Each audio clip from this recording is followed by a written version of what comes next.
माय वहिनी तुम्ही western dress घातल्या हे काय एवढा मेकअप केल्या की तिथं आपले काकू काका सगळेच येणार आहे तो नुसते जुन्या विचाराचे लोक आहेत बघा.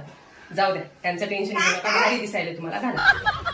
होय ग मम्मी ते वहिनीनं वेस्टर्न ड्रेस घातली थोडं तरी शोभायले की काय म्हणतील आपले काकू काका तिथं नुसते जुन्या विचाराचे लोक आहेत ते तर. आणि वहिनीला कळू नये काय उठलं की एवढा सारा मेकअप केली आणि वेस्टर्न ड्रेस घालून बसली.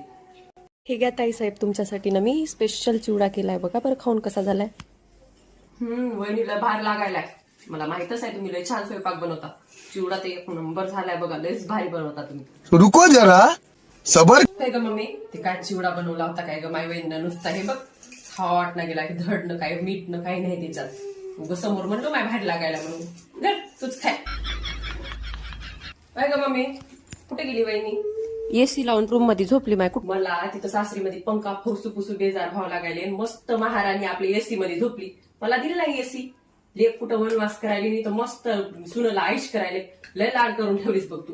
जाय मी राहीच नाही तर चालू मी माझ्या गावाला.